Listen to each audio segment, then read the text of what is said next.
Syrie, les forces kurdes viennent de s'emparer d'un poste frontière clé avec la Turquie qui était aux mains de l'État islamique. C'est une voie d'approvisionnement importante dont est privé l'EI. Le Tchad frappé par un double attentat suicide à Djamena. Aujourd'hui, au moins 23 morts, 100 blessés. Boko Haram est suspecté d'être derrière cette attaque. Déjà 20 milliards de commandes annoncées au premier jour du salon du Bourget. Airbus et Boeing en sont les principaux bénéficiaires.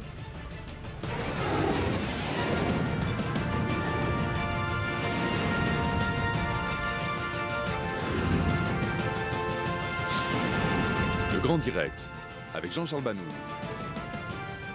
Bonsoir à tous. C'est donc une prise importante qu'a réalisée ce soir l'armée des combattants kurdes, tout près de la frontière turque, là où les Peshmerga combattent l'État islamique depuis plusieurs semaines. Eh bien, ils viennent de s'emparer ce soir d'un poste frontière très important qui constituait le principal point d'approvisionnement de l'État islamique et de sa capitale, supposée la ville de Raqqa, en Syrie.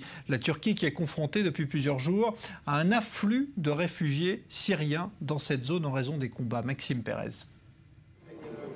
Nouvelle visite en Syrie pour Staffan de Mistura. Accueilli à l'hôtel Sheraton de Damas, l'émissaire spécial de l'ONU doit passer 3 jours dans la capitale syrienne. 3 jours pour informer les responsables du régime des consultations qu'il mène avec les autres belligérants du conflit. Sur ces images de la télévision d'État, le voici avec le chef de la diplomatie syrienne, Walid Moallem, un proche de Bachar el-Assad. Des pourparlers que Staffan de Mistura a entamés le 5 mai dernier à Genève. Ils doivent se poursuivre en juillet pour tenter d'apporter une solution politique après 4 ans de guerre civile. Cette nouvelle médiation onusienne intervient un peu plus d'une semaine après une réunion de l'opposition syrienne au Caire. Ses représentants veulent désormais parler d'une seule et même voix afin de pouvoir enfin proposer une alternative crédible au pouvoir d'Assad. En attendant que les opposants au régime accordent leur violon, ce sont les forces kurdes qui gagnent du terrain au détriment de l'État islamique. Dans la province de Raqqa, près de la frontière turque, les combattants kurdes se sont emparés ces dernières heures de localités proches de la ville de Tal Abyad, chassant de leur position les djihadistes de Daesh. L'ouverture de ce nouveau front au nord de la Syrie est d'autant plus cruciale qu'il représente pour l'État islamique l'un de ses principaux points de passage pour ses armées combattants. Dans leur avancée, les Kurdes auraient reçu le soutien des avions de la coalition anti-djihadiste menée par les États-Unis. En l'espace de quelques semaines, ils auraient pris le contrôle d'une 50aine de villages. C'est la première fois que le fief de Daesh paraît sérieusement menacé. Les combats dans la province de Raqqa ont entraîné la fuite de dizaines de milliers de réfugiés syriens vers la Turquie. À l'arrière du champ de bataille, c'est aussi un nouveau drame humain qui se joue. Voilà, on reparlera un petit peu plus tard, évidemment, de la cause kurde aujourd'hui et de l'un de ses emblèmes qui se trouve être une chanteuse très célèbre. La Libye annonce aujourd'hui la mort du chef djihadiste Mokhtar Belmokhtar. Il aurait été victime d'une frappe aérienne ciblée de la part des États-Unis. Mais Washington reste ce soir plus prudent et préfère attendre avant de se prononcer sur le résultat de cette frappe aérienne. Myriam Aman. Mokhtar Belmokhtar est-il mort? C'est en tout cas ce qu'a annoncé le gouvernement libyen dimanche soir. Un raid américain lancé dans la nuit de samedi à dimanche visait bien le terroriste algérien dans l'est de la Libye. Le Pentagone attend cependant des analyses plus précises pour confirmer les résultats de son opération. Mokhtar Belmokhtar est le chef d'Al-Moura Baitoun, un groupe qui se revendique d'Al-Qaïda. Le terroriste algérien est également responsable de l'attentat sanglant en janvier 2013 contre la centrale gazière d'Inanemas en Algérie. Attentat dans lequel 38 civils ont été tués, parmi lesquels 3 citoyens américains. Mokhtar Belmokhtar est depuis cette époque l'un des terroristes les plus recherchés par les services de renseignements américains. Le groupe djihadiste de Belmokhtar a récemment revendiqué le premier attentat contre des Occidentaux à Bamako, au Mali. Une attaque le 7 mars dernier qui visait un bar très fréquenté par les locaux et les expatriés. 5 personnes ont été tuées, 3 Maliens, un Français et un Belge. Si le raid est un succès, il s'agirait d'une victoire dans la lutte américaine contre le terrorisme dans la région. Mais la mort de Mokhtar Belmokhtar a déjà été annoncée à plusieurs reprises, notamment en avril dernier ou encore en 2013 lorsque l'armée tchadienne avait annoncé l'avoir abattu au Mali. Alors avec nous, Raphaël Jérusalemi, qui est ancien officier dans le renseignement militaire dans l'armée israélienne. Bonsoir. Bonsoir. Comment d'ailleurs l'armée américaine va pouvoir affirmer ce soir, parce que pour l'instant elle est encore prudente, qu'elle a bien éliminé ce terroriste qui était, semble-t-il, visé? Voilà, alors c'est très simple. Si on compare avec Osama Ben Laden, il y a eu une opération commando au sol où le type a été tué, puis son corps emmené. Puis il y a eu on a fait le DNA pour vérifier. Alors lorsqu'il y a une frappe aérienne, la première chose qu'il faut vérifier, c'est que la personne était physiquement présente dans l'immeuble qui a été visé, juste avant en tous les cas. Ensuite, il est très difficile de retrouver des restes. On en trouve parfois, ça a été le cas plusieurs fois, qui sont suffisants pour... ça peut mettre des cheveux pour faire une analyse ADN, mais dans l'ensemble, on se base sur la présence physique de la personne au moment de l'attaque, s'il y a des témoins oculaires, s'il y a des informateurs qui étaient dans le coin, et ensuite, on se base, car elles sont rarement fausses, sur les déclarations du mouvement auquel le terroriste appartient. S'il y a un deuil, c'est une accusation des Américains, toute réaction qui confirme la mort en général est crédible. C'est pratiquement jamais arrivé, à ma connaissance, jamais, qu'un mouvement prétende qu'un leader soit mort pour le protéger, pour qu'on croit qu'il soit mort. En général, la seule chose, c'est que ça prend, en général, entre 3 jours à 2 semaines avant que l'organisme par exemple de Mokhtar Belmokhtar annonce son décès, soit en accusation, soit en deuil. On n'a pas la nouvelle tout de suite. Si bien que les Américains dépendent des informateurs libyens au sol et en fait de l'organisation de Belmokhtar lui-même pour avoir la confirmation. Il y a un chaos évidemment considérable qui règne en ce moment en Libye, ce qui ne doit pas faciliter évidemment le travail de renseignement. Non, pas du tout. Ça, c'est les gens sur place. Les Français au Mali avaient réussi à obtenir de quelqu'un des restes d'un terroriste. Ils avaient pu faire une vérification ADN qui avait été corroborée, mais ça, c'est assez rare quand même. Alors, si on revient maintenant à la personnalité de ce chef djihadiste redoutable, on lui prêtait évidemment des attaques comme cette fameuse raffinerie de gaz en Algérie. Il était affilié lui aussi à l'État islamique comme la plupart maintenant des djihadistes. Justement, non. Alors lui, il a un parcours, on va pas faire tout son parcours parce qu'il il est docteur S-terrorisme. Ça part de l'Afghanistan dans les années 90, ça passe par le fameux GIA algérien et d'autres groupes qu'il a formés ou qu'il a quittés. C'est un type qui a eu pas mal d'ennuis, dirons-nous, dans tous les groupes où il était. Il est assez indiscipliné. Et alors justement, dans le dernier groupe qu'il lui-même en fait a créé, qui est une émanation d'Al-Qaïda, pour lui, le grand dieu c'est Osama Bin Laden, son groupe Al-Mabitoun, eux veulent virer de Al-Qaïda à ISIS, simplement parce qu'il y a plus d'argent chez ISIS et ça c'est beaucoup plus solide. Aujourd'hui, dans la guerre qui se passe en Libye entre Al-Qaïda et ISIS, dans l'ouest de la Libye, du côté de Tripoli, ISIS gagne du terrain, Al-Qaïda perd du terrain. Et bien lui, justement, le Mokhtar s'est montré, entre parenthèses, dirons-nous, fidèle à Al-Qaïda. Lui, c'est justement s'opposer. Et il se peut bien que si les Américains l'avaient loupé, que quelqu'un l'aurait descendu dans son propre groupe, parce qu'il gênait effectivement la signature d'un pacte avec ISIS. Alors restez avec nous un instant encore, Raphaël Jérusalemi, puisque dans la région, eh bien, c'est un autre pays d'Afrique qui est secoué aujourd'hui par une vague de violence et de terrorisme. Il s'agit du Tchad. N'Djamena, double attentat suicide aujourd'hui, 2 explosions simultanées qui ont fait au moins 23 morts, une centaine de blessés et un attentat qui pourrait être lié à la lutte contre Boko Haram que mène l'armée tchadienne au Nigeria voisin. Léa Berdugo. Le commissariat central et l'école de police de N'Djamena frappés par une double explosion. Face à ce type d'attentat inédit dans la capitale tchadienne, les autorités ont annoncé la création d'une cellule de crise et déployé de nombreuses forces de sécurité. Pour le gouvernement tchadien, il n'y a aucun doute, Boko Haram se cache derrière cette double explosion. Car le Tchad est en première ligne dans la lutte contre les islamistes armés nigérians. Depuis février dernier, l'armée tchadienne participe à une opération militaire régionale. L'objectif est de chasser le groupe des territoires qu'il a capturés dans le nord-est du Nigeria. Cette région est située uniquement à une cinquantaine de kilomètres de N'Djamena. Le Tchad redoutait en effet depuis plusieurs mois des attentats sur son sol du fait de son implication armée. Plusieurs pays africains, dont le Nigeria, le Niger et le Tchad, avaient convenu le 11 juin de créer une force régionale pour contrer Boko Haram, affiliée au groupe de l'État islamique. Le quartier général de cette force de 8700 hommes sera installé à N'Djamena. Le Parlement tchadien a aussi approuvé une prolongation de l'intervention militaire contre le groupe islamiste. Le Tchad avait annoncé la mort en avril dernier de plus de 70 de ses soldats. Alors là encore, Raphaël Jérusalemi, illustration de ce groupe terroriste Boko Haram qui peut exporter aussi ses attaques jusqu'au Tchad maintenant. Boko Haram n'exporte pas grand-chose en soi, il exporte ISIS. En fait, Boko Haram est devenu un bras d'ISIS et ce glissement vers le Tchad est tout à fait normal parce que le Tchad, c'est une des rares armées dans cette région centrafricaine qui soit capable d'affronter ces terroristes, qui soit capable de faire le travail. Je pense qu'ISIS cherche une confrontation avec le Tchad et l'envoie Boko Haram en avant.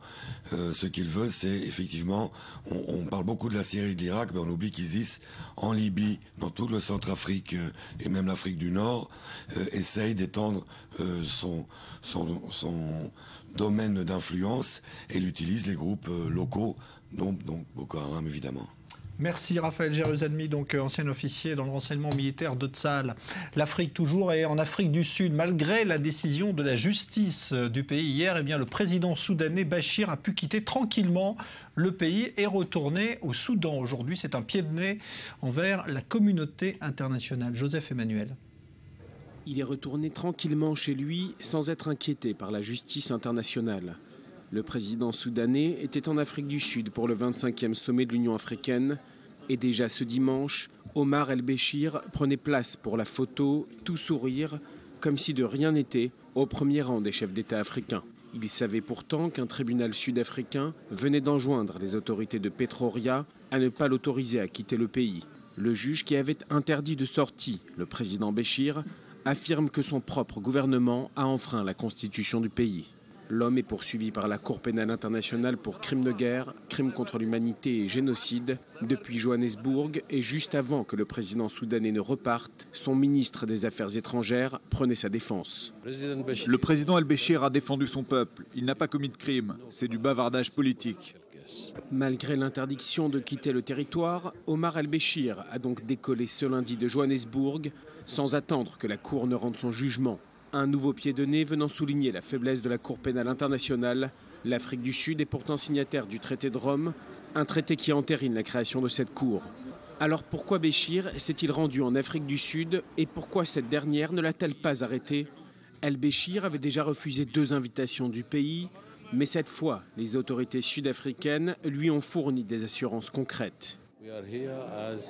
Nous sommes ici comme hôtes du gouvernement sud-africain. Des assurances ont été données par ce gouvernement que chacun ici, à ce sommet, jouirait d'une immunité. Une position appuyée par l'Union africaine, férocement opposée à un procès d'el-Béchir à la Cour pénale internationale. Les chefs d'État du continent noir savent que ce procès pourrait mener certains d'entre eux devant les juges de La Haye. Président du Soudan depuis 1989, Omar el-Béchir a été réélu en avril avec près de 95% des voix. Il est ainsi devenu le premier chef d'État en exercice réélu sous le coup d'un mandat d'arrêt international. Aux États-Unis, après qu'Hillary Clinton ait lancé officiellement sa campagne pour l'investiture démocrate, c'est au tour d'un nouveau candidat républicain de se déclarer ce soir, et pas n'importe qui. Il s'agit de Jeb Bush, fils et frère des 2 anciens présidents Bush aux États-Unis. Julia Ganancia. Ce n'était plus un secret pour personne. Ce lundi soir, Jeb Bush, candidat aux primaires républicaines pour la Maison-Blanche en 2016, met fin au faux suspense en lançant formellement sa campagne présidentielle sur les pas de son frère et de son père. Officiellement, John Ellis Bush, 62 ans, ne faisait qu'explorer depuis 6 mois la possibilité d'une candidature, mais celle-ci ne fait aucun doute. Le candidat lève des fonds tout azimut et multiplie les déplacements dans les États stratégiques des primaires de 2016. Il a même déjà évoqué révoqué sans précaution son statut de candidat et avait déjà rendu public son logo de campagne, un djeb omettant son nom de famille. À l'étranger, l'Amérique doit être respectée par nos alliés et crainte par nos ennemis. Voilà pourquoi il est essentiel que nous changions la direction que notre pays est en train de prendre. Nous devons faire mieux que la politique étrangère d'Obama-Clinton, une politique qui a endommagé les relations avec nos alliés, une politique qui a compliqué la relation à nos ennemis. L'ancien gouverneur de Floride a donné rendez-vous à ses soutiens pour un discours sur un campus d'une université de Miami. C'est ici, en Floride, que sa carrière politique a commencé comme gouverneur de 1999 à 2007. Une expérience qu'il entend faire valoir pour se distinguer de son illustre famille et pour convaincre les Américains de son propre mérite. Car si le leader républicain répète souvent son admiration inconditionnelle pour son frère et leur père, il n'a pas envie de s'attarder sur la présidence de George Bush. Ses liens familiaux l'ont déjà fait trébucher sur la question de l'invasion de l'Irak. Après avoir défendu la décision de son frère, il avait récemment admis qu'avec le recul, s'il avait été président lui-même, il n'aurait pas ordonné l'invasion. Nous devons retrouver une armée forte. Nous ne pouvons pas nous désengager du monde et espérer de bons résultats. Quand nous nous retirons, le vide est rempli par d'autres. L'Irak en est le meilleur exemple. Nous avons besoin de rétablir nos relations avec les pays avec qui nous avons gâché nos rapports. Sur le fond, Jeb Bush s'est distingué de ses rivaux en appelant à une réforme du système d'immigration, ouvrant la voie à des régularisations massives. Sur l'éducation, l'un de ses sujets de prédilection, il soutient une refonte nationale des programmes rejetés par le Tea Party comme trop centralisatrices. La bataille pour l'investiture républicaine s'annonce aussi acharnée qu'incertaine. Le gouvernement français veut renouveler le dialogue avec l'islam. Face au risque djihadiste, une nouvelle instance a été présentée aujourd'hui avec toute une série de mesures d'accompagnement, comme notamment mieux encadrer la formation des imams en France. Léa Berdugou. L'initiative a mobilisé 4 membres du gouvernement. Les ministres de l'Intérieur, de la Culture, de l'Éducation et leur chef Manuel Valls étaient présents place Beauvau. But de la manœuvre, renouer le lien avec les musulmans de France. Et l'exercice est délicat pour le gouvernement, car en vertu de la loi de 1905, les pouvoirs publics n'ont pas vocation à organiser les affaires d'une religion. Mais le Premier ministre a tout d'abord tenu à rassurer son auditoire. L'islam est en France pour y rester. C'est la deuxième religion de notre pays. Il faut donc mener le combat des consciences et faire jaillir au grand jour ce qu'est la réalité de l'islam en France. Et pour gagner ce combat, c'est à chacun de prendre ses responsabilités. Gagner ce combat, c'est avant tout nommer l'ennemi partout où il se trouve. L'ennemi, c'est le djihadisme. La création de cette instance de dialogue avait d'ailleurs été annoncée quelques semaines après les attentats de janvier. Manuel Valls a reconnu que l'islam suscitait encore des amalgames, des incompréhensions, une position également défendue par le recteur de la mosquée de Paris. Sur 6 ou plus millions d'entre nous, 5, hélas, jeunes criminels ont endeuillé la France. Faudrait-il alors voir en chacun de nous un djihadiste ou l'un de ces fantômes de l'histoire ? Le Premier ministre a prévenu qu'il ne s'agissait pas de créer une nouvelle organisation des Français musulmans. Le CFCM, le Conseil français du culte musulman, existant depuis 2003. Le programme de cette nouvelle instance est cependant complexe. Construction et sécurité des mosquées, formation des imams, pratiques rituelles, tout doit être passé au crible. Cette réunion devrait servir de forum d'échange régulier. Les membres sont supposés se rassembler 1 à 2 fois par an. Alors pour faire face justement au manque de lieux de culte musulmans, donc de mosquées en France, eh bien le recteur de la mosquée de Paris, Dalil Boubaker, a eu cette proposition aujourd'hui qui fait parler, à savoir reconsidérer des églises désaffectées pour les transformer en mosquées. Qu'en pense justement un homme d'église? On est en ligne avec monseigneur Di Falco, qui est ancien porte-parole de la Conférence des évêques de France, évêque de Gap. Bonsoir monseigneur Di Falco, merci d'être là. Qu'est-ce que vous pensez de cette proposition qui est informelle évidemment, mais qui est une idée en tout cas de Dalil Boubaker, de transformer des églises désaffectées en mosquées? Est-ce que pour vous c'est quelque chose d'envisageable? Écoutez, je connais très bien le recteur Boubaker. J'avoue que j'ai été surpris de l'entendre jeter cette bombe, parce que c'est bien de cela qu'il s'agit. Je me demande s'il a bien mesuré les conséquences de ses propos et ce que ça peut susciter dans la population. Et j'ai entendu un certain nombre de réactions aujourd'hui, émanant même du monde musulman, qui n'a pas très bien compris les raisons pour lesquelles il avait fait cette déclaration. Je crois qu'il ne mesure pas toutes les conséquences que cela peut représenter. D'une part, moi je vis dans un diocèse majoritairement rural. Je peux vous dire que de fait, quand la messe est célébrée dans certaines de ces églises de petits villages, il n'y a pas grand monde. Mais si on annonçait à la commune, aux gens qui habitent sur cette commune, qu'on allait donner l'église pour autre chose que d'être une église, d'ailleurs, qu'il s'agisse de l'islam ou qu'il s'agisse de je ne sais quoi, d'en faire une salle de bal ou un restaurant, toute la population réagirait négativement. Ça veut dire qu'il y a un problème aujourd'hui, toujours vis-à-vis, en tout cas, de la place de l'islam en France. Est-ce que vous avez l'impression qu'il y a un problème qui n'est pas résolu, en tout cas par les gouvernements successifs? Il est clair que le problème n'est pas résolu. Chaque fois que j'ai été interrogé pour savoir si je comprenais que les musulmans demandent des lieux de prière et de culte, j'ai toujours été favorable en disant, à partir du moment où il y a dans notre pays une population musulmane, eh bien je ne vois pas au nom de quoi on leur refuserait d'avoir des lieux de prière. Je vois dans mon diocèse, à Gap, j'étais présent il y a quelques mois, c'est l'année dernière ou il y a 2 ans, pour l'inauguration d'un lieu de prière pour les musulmans.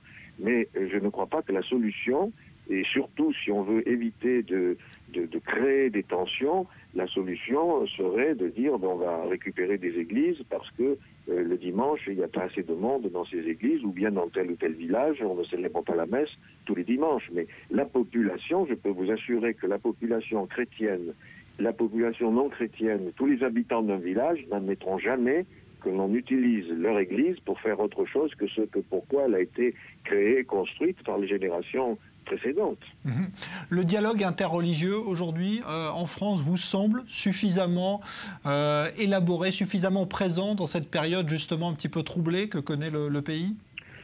Bien entendu, je crois que tout le monde sait qu'au niveau... C'est toujours pareil, vous savez, dans toutes les situations, vous avez le dialogue qu'entretiennent les responsables, les différents responsables des différentes religions, et puis après, il faut voir comment ça se passe dans les différentes communautés. Mais au niveau des responsables, on peut dire que le dialogue est permanent et que tout est fait pour apaiser les esprits et pour éviter les tensions qui pourraient naître ici ou là. Et puis, c'est vrai qu'aujourd'hui, on a le devoir d'informer la population, de ne pas faire d'amalgame et de confusion entre le comportement des terroristes islamistes et puis du musulman qui ne demande qu'une chose, c'est qu'on le laisse tranquille, mener sa vie, avoir un lieu pour prier et qui n'a aucune revendication qui se manifesterait par la violence, par la haine et par je ne sais quoi encore. Merci pour ce témoignage en direct, Monseigneur Di Falco. Je rappelle donc que vous êtes ancien porte-parole de la conférence des évêques de France. En Suisse, début des négociations sous l'égide de l'ONU pour un arrêt du conflit au Yémen. Une délégation des Houthis chiites s'est rendue à Genève. Mais le gouvernement yéménite se montre ce soir très pessimiste sur l'issue de ces discussions. C'est une révolution économique qu'ouvre aujourd'hui le royaume saoudien qui reste l'un des pays les plus fermés au monde. L'Arabie saoudite a ouvert son marché boursier aux investisseurs étrangers. Elsa Mourgue. Un signe d'ouverture qui peut rapporter très gros, peut-être même des dizaines de milliards de dollars. En ouvrant sa bourse aux investisseurs étrangers, l'Arabie saoudite affirme ses ambitions. Être une place forte du pétrole ne suffit plus au royaume qui veut désormais peser sur la finance. Jusqu'à présent, seuls les pays membres du Conseil de coopération du Golfe étaient autorisés à acheter ou vendre sur le marché saoudien. La libéralisation de la bourse saoudienne devrait faire augmenter son indice boursier, le TASI. À court terme, nous pourrions voir durant les premières semaine une augmentation de l'indice du marché, ce qui serait psychologique plutôt que dû à des facteurs fondamentaux. Avec le temps, nous attendons que les décisions d'investissement institutionnels soient de meilleure qualité, ce qui, nous le pensons, améliorerait la gouvernance des entreprises ainsi que le marché. Pour autant, les experts restent prudents et ne s'attendent pas à une arrivée massive d'investisseurs étrangers, car l'Arabie saoudite contrôle étroitement l'entrée en bourse. Critères d'adhésion, entre autres, avoir une présence dans le pays et gérer au moins 4,5 milliards d'euros. Les effets de l'ouverture ne seront pas fulgurants, mais le long terme est prometteur.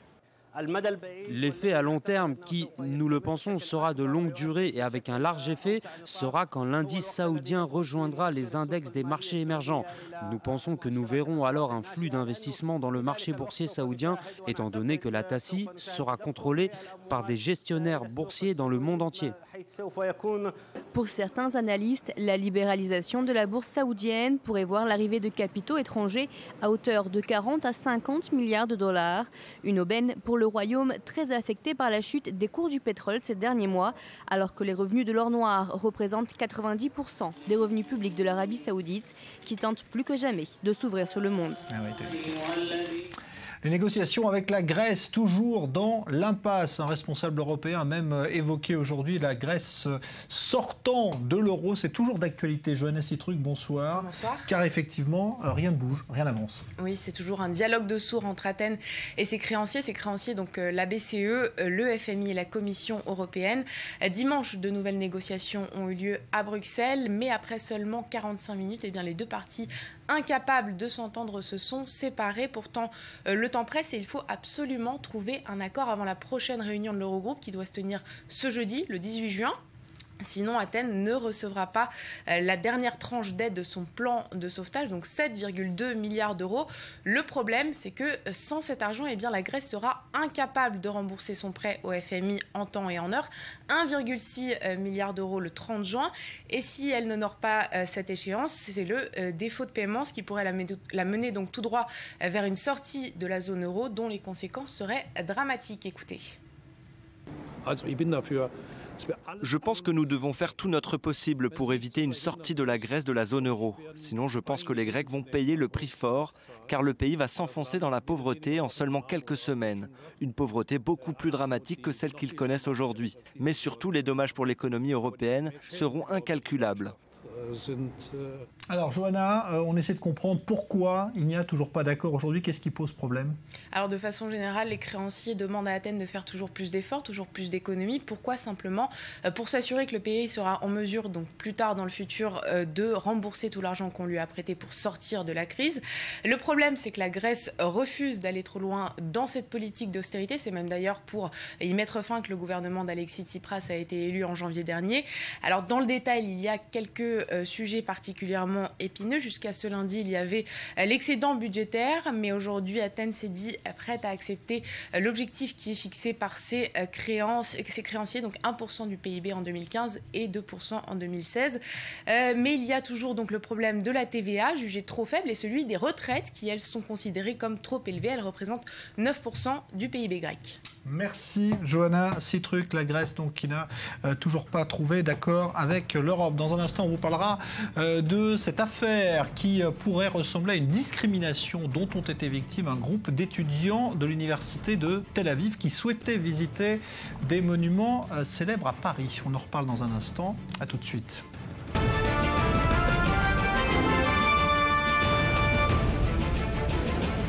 En Syrie, les forces kurdes viennent de s'emparer d'un poste frontière stratégique avec la Turquie qui était aux mains de l'État islamique. C'est une voie d'approvisionnement cruciale dont est privé l'EI ce soir.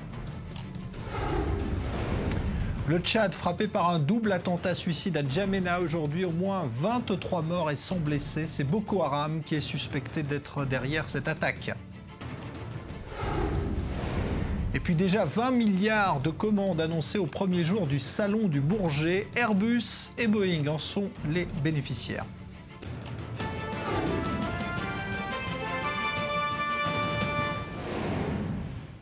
Et donc, dès son ouverture, le salon aérien du Bourget a décollé en termes de contrats de vente signés. Des commandes records qui ont été finalisées aujourd'hui, que ce soit chez Boeing et Airbus, les deux rivaux de l'aviation civile. Elsa Mourgue.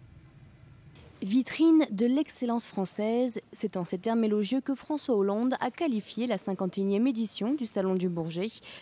L'occasion pour le président de rappeler la bonne santé financière de l'industrie aéronautique française. C'est une filière qui permet à notre économie d'avoir à peu près 50 milliards de chiffre d'affaires et plus de 20 à 25 milliards d'excédent commercial. Le plus grand événement de l'industrie aéronautique civile et militaire va être, comme à son habitude, le théâtre de négociations de gros contrats. Au Bourget, on chiffre en milliards d'euros. Plusieurs annonces ont déjà été faites ce lundi. Une véritable pluie de commandes pour un total d'au moins 20 milliards d'euros. Entre autres, l'avionneur franco-italien ATR a passé 81 commandes pour près de 1,8 milliard d'euros. Qatar Airways va acheter 14 longs courriers à Boeing, facture 4,5 milliards d'euros. Tandis que l'américain Capital Aviation a passé commande de 60 à 320 Neo, le moyen courrier d'Airbus, pour la coquette somme de 6 milliards d'euros. Et ce n'est qu'un début. Le Bourget, c'est aussi le ring du combat Boeing-Airbus. Les deux géants de l'aviation ont relevé leurs prévisions de croissance pour les 20 prochaines années. 4% pour Airbus contre 3,5% pour son concurrent américain. Une prévision de croissance pour Airbus que François Hollande a aussitôt traduit en création d'emplois. L'aéronautique a créé 10 000 emplois l'année dernière et nous avons encore l'espoir d'en créer presque autant dans l'année 2015.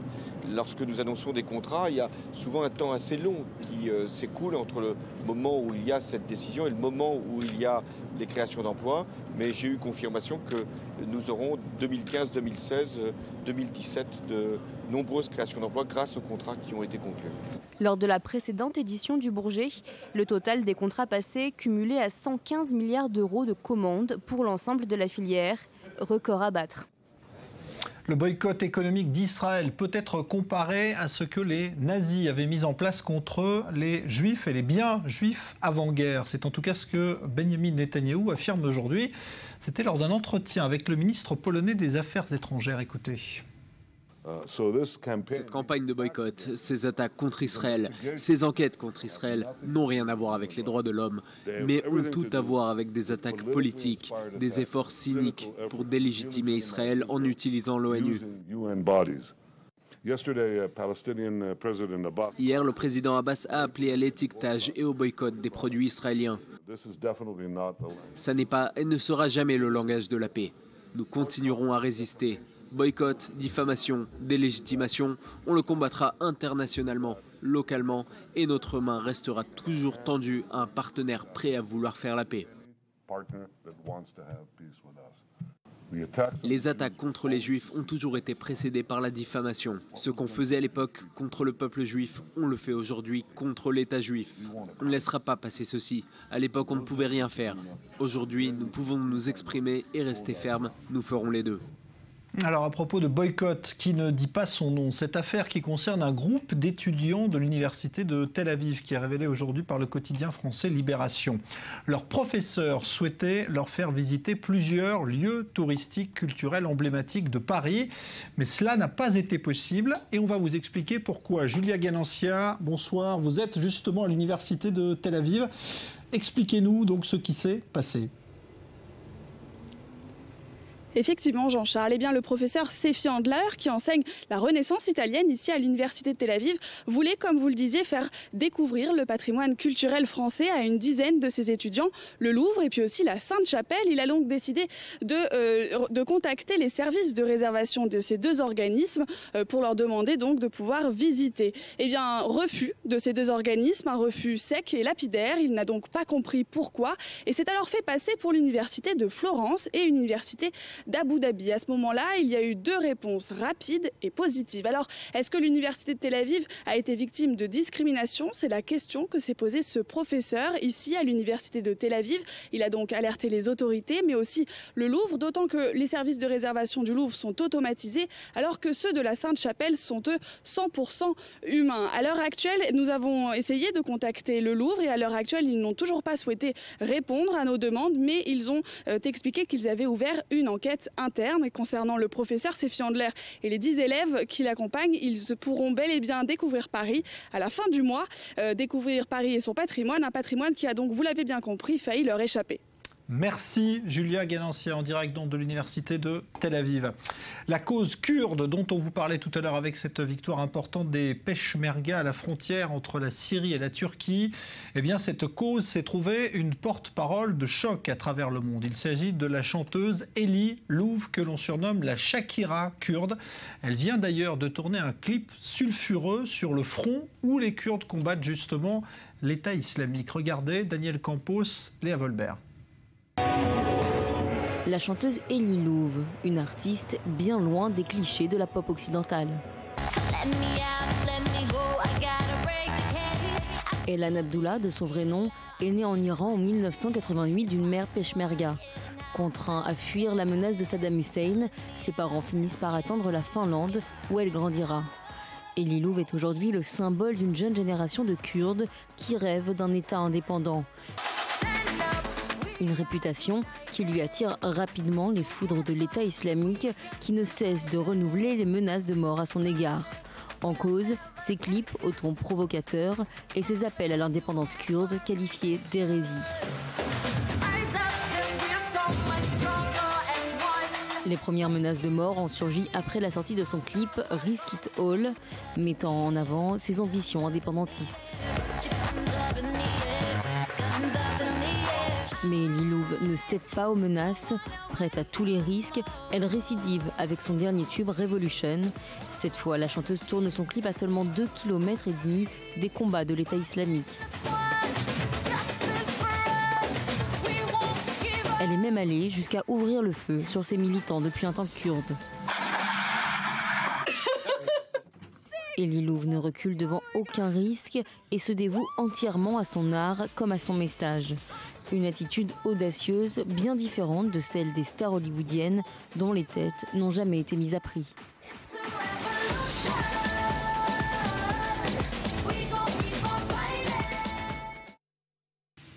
Alors on vient de voir donc ce clip et on est justement en duplex depuis Erbil dans le Kurdistan irakien avec cette Shakira kurde Elie Louve qui donc a enregistré ce clip et qui est en ligne avec nous. Bonsoir Elie Louve, merci d'être sur i24 News. Bonjour Jean-Charles and hello i24 News.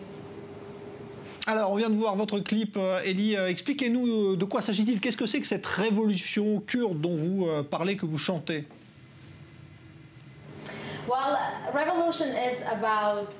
Cette révolution, c'est le Kurdistan et tous les autres pays qui s'unissent pour lutter contre un ennemi commun. Il s'agit de paix, de liberté et d'union des forces contre l'ennemi. Alors on vous voit dans le clip donc au combat avec les Peshmerga. Vous étiez très proche de la ligne de front justement avec l'État islamique?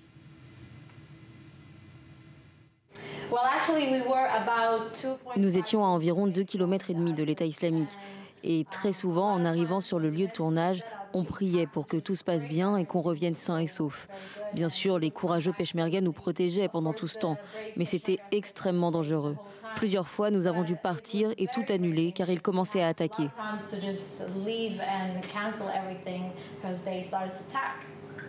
Et tout ce qu'on voit dans le clip, ça s'est passé réellement, c'est réalisé, comme on dit, sans aucun trucage.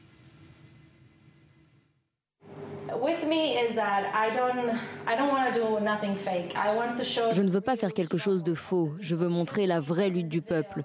Même ceux qui apparaissent dans le clip, les gens qu'on voit au début fuir l'État islamique, ce sont de vrais habitants de Kobané, de Sinjar, mais aussi des Yézidis. Je voulais montrer la vraie douleur. Tout ce qu'on voit, je voulais que ça paraisse naturel, y compris les Peshmerga. Et je voulais aussi des tanks, mais je ne pouvais pas réquisitionner les tanks et les Peshmerga loin des zones de combat. Alors ma seule possibilité était d'aller sur le terrain pour y tourner le clip.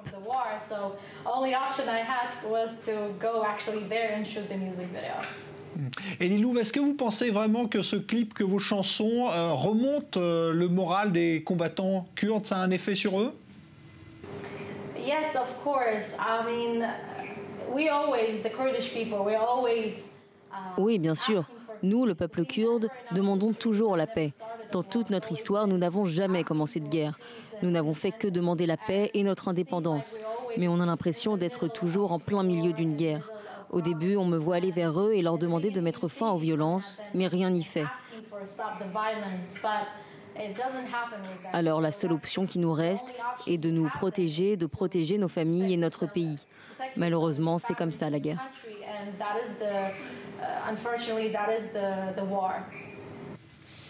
Elie, est-ce que vous avez l'impression que la communauté internationale est suffisamment mobilisée sur la cause et aux côtés du peuple kurde?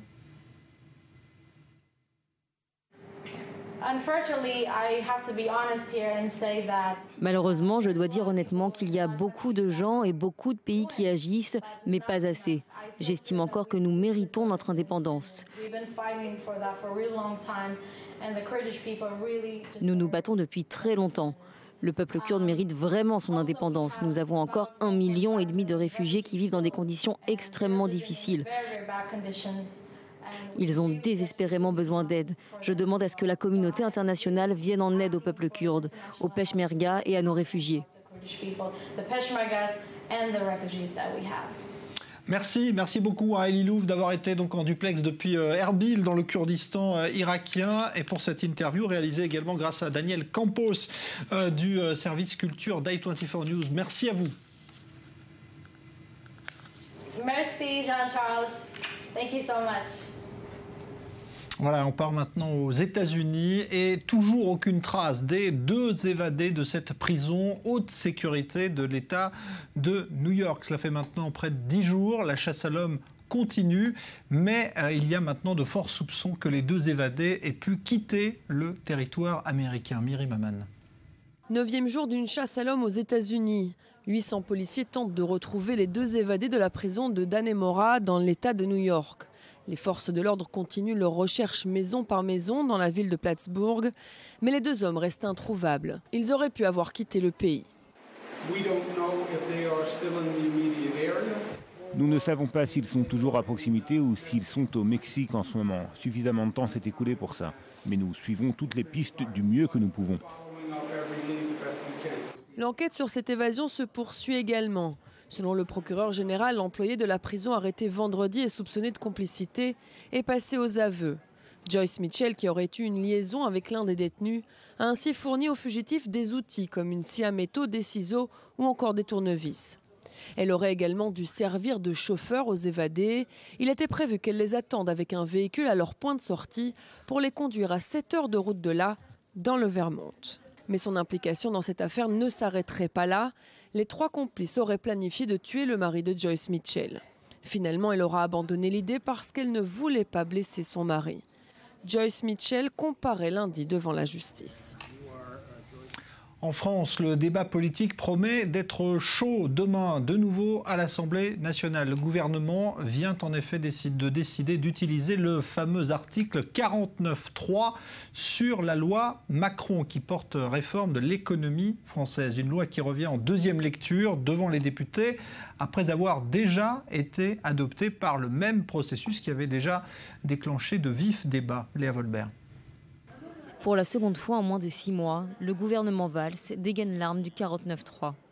Dès mardi, le Premier ministre engagera la responsabilité du gouvernement pour permettre l'adoption sans vote du projet de loi Macron. La décision a été prise ce lundi lors d'un déjeuner à Matignon en présence des rapporteurs et des présidents de commissions parlementaires. Christian Jacob, le chef du groupe des Républicains, a d'ores et déjà annoncé que l'opposition déposerait une motion de censure. C'est la panique générale au gouvernement. Le Premier ministre est en perdition, c'est un acte de défiance vis-à-vis de sa propre majorité. En février dernier, lors de la première lecture du texte, le gouvernement avait une première fois eu recours à l'article 49.3. Et pour cause, le projet du ministre de l'économie Emmanuel Macron est plus que contesté, à droite comme à gauche. Une trentaine de députés PS sont hostiles au texte et notamment à l'extension de l'ouverture des commerces le dimanche. Les 10 députés du Front de gauche envisagent également de déposer une motion de censure s'ils parviennent à recueillir, comme le veut la loi, la signature d'un 10e des députés, soit 58 parlementaires.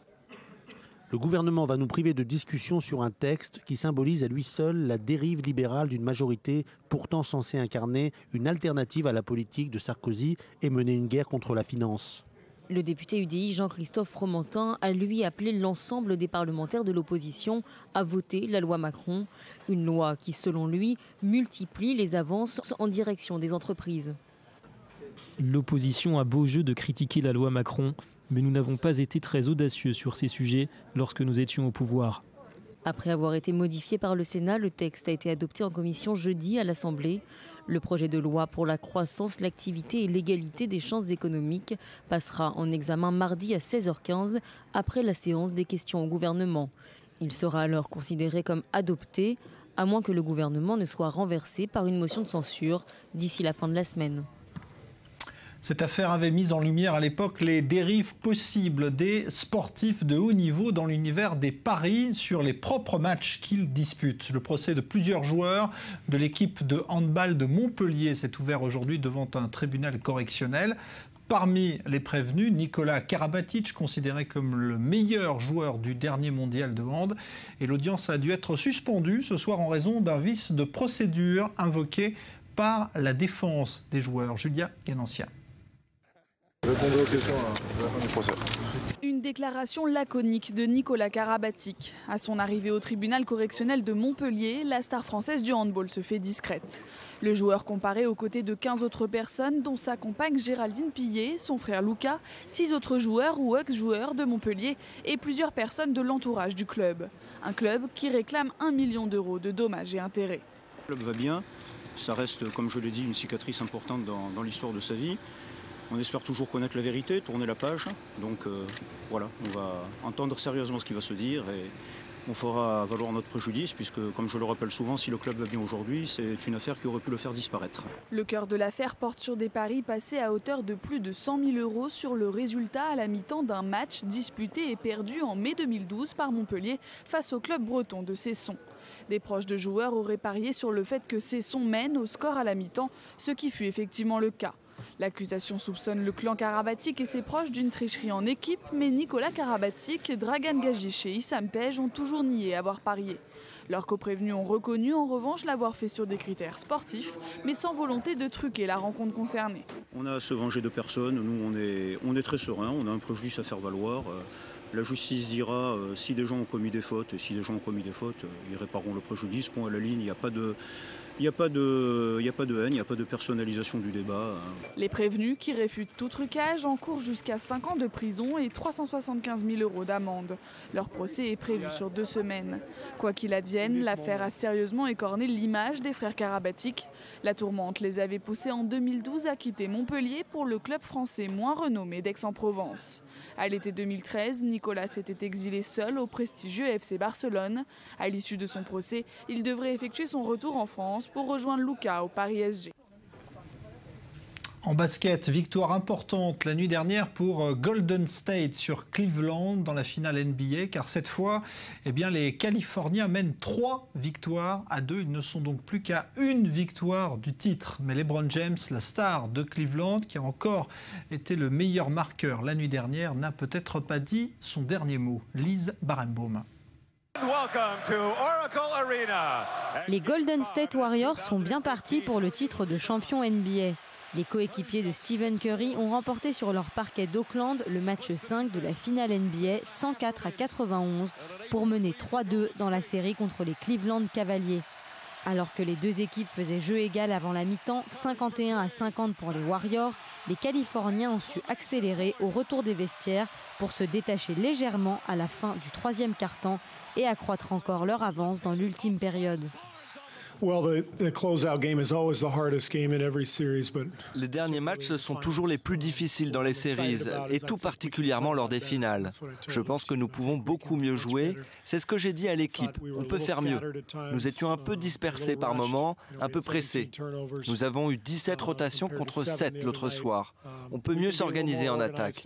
Mais notre défense a été formidable. Nous avons fait quelques erreurs, mais nos gars se sont donnés comme des fous. Et c'est ce qui compte.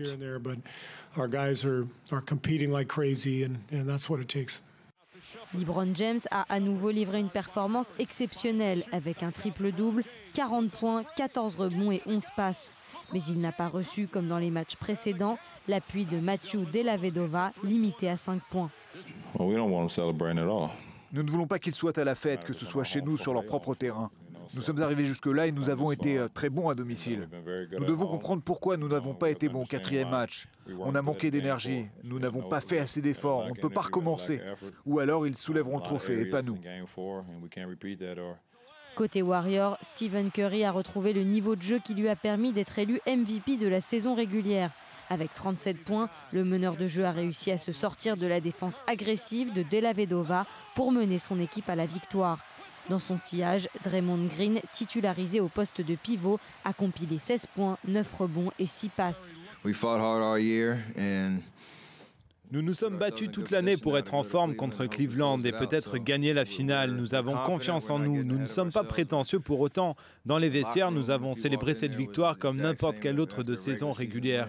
Mais nous avons le sens des priorités. C'est super de gagner à Cleveland et de comprendre que nous pouvons y arriver. Nous sommes prêts à saisir cette opportunité. Les Warriors ne sont désormais plus qu'à un succès du titre de champion NBA qui leur échappe depuis 1975. Un trophée qu'ils pourront aller chercher dès mardi soir sur le parquet de Cleveland dans le match 6. La Gay Pride qui vient de se tenir à Tel Aviv ce week-end était placée sous le signe des droits des transsexuels. Et bien voici ce soir dans l'émission Reportage une histoire à peine croyable. C'est le parcours d'un prénommé Michael, un jeune garçon qui est en fait né petite fille. Il s'appelait Michel il y a 25 ans. Aujourd'hui, Michael a décidé de révéler la vérité à tous ceux qui l'ignorent, dont son meilleur ami. Et pour l'annoncer, eh bien, il a réalisé un film bouleversant sur sa vie de transsexuel, tout ce qu'il a traversé, et diffusé ce film donc à ses amis. Regardez l'extrait de ce journal intime d'un transgenre réalisé par Ruti Shiloni pour i24 News. Celui qui voit ça de l'extérieur peut ne pas comprendre ce que c'est d'être avec des amis qui ne savent pas et garder le secret. Et puis tout d'un coup, boum, leur dire ce que vous allez voir va peut-être changer ce que vous pensez de moi. Mais je reste exactement la même personne qu'avant, avant que vous ne le sachiez. Quand Michael a décidé de franchir le pas, il savait qu'il ferait les choses en grand. Pas en tête-à-tête, pas de bouche à oreille, mais dans une salle remplie devant tous ses camarades d'études en communication. Ces derniers ne se doutent pas que dans un instant, il leur dévoilera son grand secret. À chaque fois qu'on me pose la question, je réponds que ce n'est pas depuis ma naissance, c'est impossible. Mais depuis l'âge de 3 ans, dès mon premier souvenir, je sentais que j'étais un garçon. Je n'ai jamais ressenti aucune confusion à cet âge-là, je sentais que j'étais un garçon.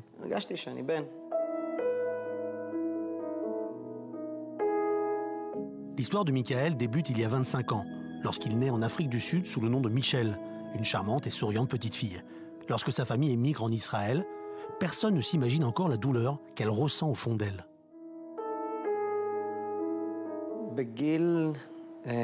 À 12 ou 13 ans, je suis allé chercher sur Internet si ça existait. Je pensais que j'étais le seul au monde, que ça n'existait pas et qu'on n'y pouvait rien. J'étais né femme et ça resterait comme ça. Tant pis. Mais j'ai continué à chercher, j'ai trouvé des vidéos de transgenres qui avaient fait leur transition. Mais juste avant de poster son film sur YouTube, il prépare une grande projection face à ses camarades de classe qui ne connaissent que Michael et qui n'ont jamais entendu parler de Michel. Je suis sous testostérone depuis 3 semaines. Sous testostérone depuis 6 semaines. Sous testostérone depuis 3 mois. Sous testostérone depuis 4 mois. Sous testostérone depuis 10 mois.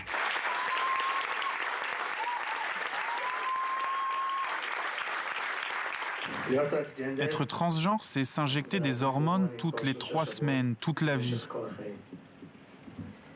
C'est se regarder dans le miroir à chaque fois et haïr son propre corps. Être transgenre, c'est subir des humiliations, se faire embêter, souffrir de violences verbales et physiques.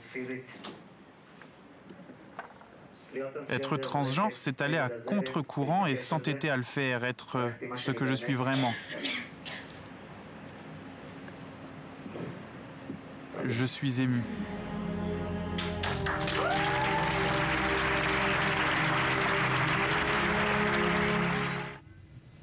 Voilà, reportage étonnant à voir dans son intégralité, donc dans l'émission Reportage de Stéphane Calvo, juste après le grand direct. Que va faire le robot Philae dans l'espace maintenant qu'il s'est enfin réveillé? Eh bien, il va peut-être pouvoir se remettre au travail. Chloé Demoulin. Après 7 mois de silence, Philae s'est réveillé. Le robot européen a émis des signaux pendant quelques minutes, bien assez pour permettre à cet expert d'être enthousiaste. Nous avons obtenu des données sur la température et la puissance produite par le générateur solaire. L'atterrisseur semble opérationnel. Nous allons travailler dans les prochains jours pour établir une communication plus durable. Nous espérons pouvoir reprendre la commande des instruments scientifiques et ainsi obtenir de nouvelles informations sur la surface de la comète. Philae a été largué sur une comète par la sonde Rosetta le 12 novembre dernier, résultat d'un voyage de 10 ans à travers l'espace et prouesses techniques inédites. Sa mission, percer les secrets de l'univers, les origines du système solaire et peut-être même l'apparition de l'eau et de la vie sur Terre. Après un atterrissage mouvementé, le robot avait travaillé 60 heures et émis une première image. Puis il s'était mis en veille à court de batterie. Ce sont les rayons du soleil qui lui permettent aujourd'hui de fonctionner de nouveau. Mais la partie n'est pas gagnée pour autant. Les scientifiques émettent encore des craintes sur l'ancrage du robot sur la comète. Des images du Brésil également, ça nous vient de la terre, cette fois de la Copa América au Chili. Le Brésil qui a connu un début un petit peu délicat puisque son match face au Pérou a mal commencé. Vous voyez, grosse erreur du Parisien David Luiz et ouverture du score pour le Pérou. Mais heureusement pour les Brésiliens donnés grands favoris de cette compétition, eh bien Neymar était là et le joueur du FC Barcelone va d'abord égaliser de la tête, vous le voyez là sur ces images, puis il va être à l'origine du but de la victoire du Brésil qui va donc s'imposer 2-1 en toute fin de match, vraiment à la dernière seconde, 2-1 donc pour le Brésil face au Pérou. Voilà, dans un instant, nouveau point complet sur l'actualité. On va se retrouver dans une dizaine de minutes pour parler culture et politique. Ça ne fait pas bon ménage en Israël.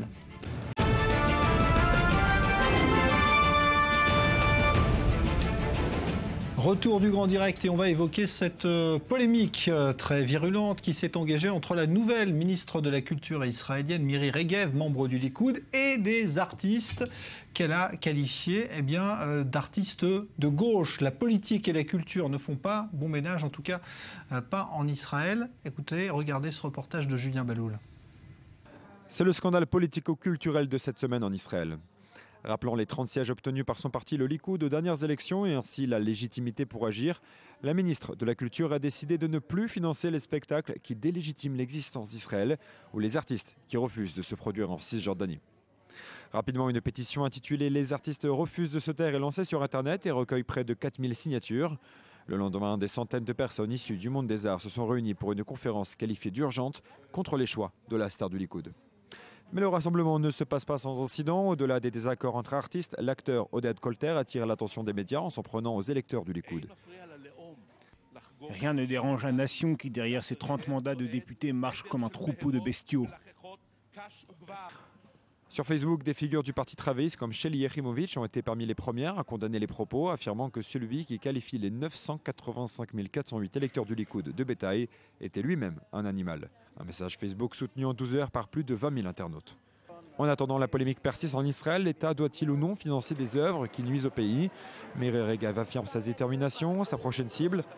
Un film qui raconte la vie d'Yigal Amir, fanatique juif qui a assassiné le Premier ministre Yitzhak Rabin en 1995 et dont elle refuse la projection au Festival de Jérusalem. Son collègue Naftali Bennett la soutient dans sa démarche et a lui-même interdit la représentation dans une école d'un spectacle écrit par un terroriste palestinien. Alors, politique et culture, évidemment, ça ne va pas toujours ensemble. Bonsoir Daniel Haïk, analyste politique. Bonsoir à vous, Marius Chatner, vous êtes journaliste et écrivain. Daniel, il faut expliquer que, évidemment, ce sont des sujets très sensibles qu'on a évoqués et que Miri Regev, finalement, on a l'impression qu'elle est en train de politiser quelque chose qui ne devrait pas l'être. Oui, effectivement, le simple fait d'avoir nommé Miri Regev au ministère de la Culture, on peut considérer cela comme une sorte de véritable provocation de la part de Benyamin Netanyahou, parce que on peut pas dire que Miri Regev est le prototype d'une femme avec une culture particulièrement exprimée en tout cas, mais c'est pas ça, c'est pas seulement ça le problème. Le problème est que quelque part il y a de la part des artistes, ou en tout cas, et c'est là le vrai problème, on fait beaucoup trop de généralités généralité dans le cas précis, de la part de certains artistes, il y a une forme d'arrogance envers tout ce qui n'est pas semblable à eux, tous ceux qui ne pensent pas comme eux, tous ceux qui n'ont pas la même approche de la culture qu'eux. Et la culture, est-ce que la culture est monolithique? Est-ce que la culture doit être uniforme? Est-ce que tout le monde doit s'aligner sur la culture de, par exemple, Oded Kotler, qui est un metteur en scène extrêmement méritant, mais qui s'exprime, on peut dire, comme un petit voyou. C'est-à-dire la manière dont il a parlé hier de l'ensemble de l'électorat du Likoud, eh bien, ce n'est pas la preuve d'une véritable. Est-ce là la culture israélienne? Est-ce que comment c'est-à-dire il y a une forme d'arrogance et de mépris de la part de certains de ces artistes envers tous ceux qui ne pensent pas comme eux, et ceux qui ne pensent pas comme eux dans le cas précis, ce sont l'électorat du Likoud. Comme si effectivement les 985 000 électeurs du Likoud ne lisaient pas des livres, n'allaient pas n'allaient pas à des spectacles de théâtre ou des concerts. Est-ce qu'il y a quelque part là une forme de la part de certaines élites israéliennes, une forme une volonté de mettre de côté ceux qui effectivement ont remporté les élections, ceux qui ont démocratiquement remporté les élections, et je crois que quelque part il y a là une forme de frustration de la part de ces élites intellectuelles, de ces élites de gauche, on va le dire très clairement, face à ce qui se passe actuellement, avec une prise de conscience que finalement, eh bien, la gauche israélienne a très peu de chances de revenir une fois au pouvoir en Israël, et donc c'est une manière pour eux également d'exprimer leur frustration, alors que les mesures prises par Miri Regev sont véritablement très ponctuelle, elle n'a pas censuré l'ensemble des artistes. Elle a quand même dit que c'est elle qui décidait maintenant et que c'est politiquement... Mais c'est elle qui décidait, qui a... Marius Shatner. Je crois qu'il y a une confusion des genres. Il y a d'abord une... Je ne voudrais pas trop m'attarder sur le personnage de Miri Regev. Il faut se rappeler quand même que quand elle était députée, elle avait traité les travailleurs migrants de véritables cancers pour l'État d'Israël. C'est ce genre de personnes qu'on a mis à la tête du ministère de la Culture. Je ne voudrais pas non plus m'attarder sur la lamentable déclaration d'Oded Kotler. Mais je veux dire, c'est un artiste. Hein. Je veux dire, c'est pas un homme politique, c'est pas un responsable. On ne peut pas mettre ça exactement sur le même plan. Je crois que le problème, il est beaucoup plus large. Il y a effectivement une certaine supériorité, sentiment d'une certaine arrogance d'un certain milieu artistique. Il y a autant d'arrogance de l'autre côté, je veux dire, et plus que de l'arrogance. Si je prenais les déclarations des rabbins sur les autres, alors il y a de quoi se hérisser les cheveux. Moi, je crois qu'il y a un problème que je vois double. D'abord, il y a une volonté d'une droite au pouvoir, d'une mise au pas de la culture, dans une conception presque soviétique ou presque américaine de l'époque de McCarthy, mais sans aller jusque-là, que la culture, par exemple c'est dans le mot, la culture ne doit pas délégitimer Israël. Qu'est-ce qui délégitime Israël ? Est-ce que les films israéliens, qui sont extrêmement critiques depuis et qui ont remporté des prix, est-ce que ces films qui ont eu un énorme succès et qui ont fait beaucoup pour l'image d'Israël, est-ce qu'on peut dire aussi des légitimes? Qui va décider? Miri Regev va décider qu'est-ce qui est légitime ou pas? Première question. Et puis moi, je crois qu'il y a une frustration, mais il y a une frustration également de la droite. C'est quelque chose qui est assez paradoxal. Il y a 30, 40, 50 ans, il y avait beaucoup d'intellectuels de droite. On a oublié ça. Je veux dire, les principaux intellectuels israéliens, des poètes comme Uri Greenberg, très grand poète, d'extrême droite. Alterman, qui venait du Parti travailliste et ensuite qui était pour le Grand Israël. Agnon, qui dans la fin de sa vie. Toute cette écriture, toute cette pensée, tout cet art d'extrême droite a disparu. Je ne crois pas que c'est à cause d'un truc machiavélique.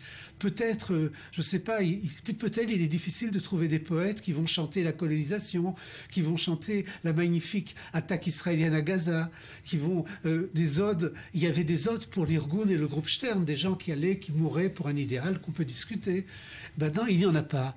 Et je pense que cette frustration est également de l'autre côté. Il y a une volonté de politique, de mise au pas sur lequel les artistes terroristes réagissent, parfois pas avec les paroles qu'il faut. Je veux rappeler une chose, hein, je suis complètement, je ne peux pas supporter évidemment les paroles de Kotler, mais si on peut traiter les gens de bestiaux, le général de Gaulle avait traité les Français de veaux, si je me trompe. Alors, on est toujours dans le vocabulaire animalier et de la ferme. Je crois, Jean-Charles, qu'il y a une volonté, en tout cas, parce qu'on parle de Miri Regev, il y a parallèlement, on l'a mentionné dans le sujet aussi, une prise de position de Naftali Bennett, ministre de l'Éducation, concernant une pièce de théâtre qui vante d'une certaine manière un terroriste. Non, elle ne vantait pas. Qui raconte l'histoire. Qui raconte l'histoire, on va dire, d'accord. Qui raconte l'histoire de manière, on va dire, relativement positive ou favorable d'un terroriste palestinien qui a assassiné un soldat israélien.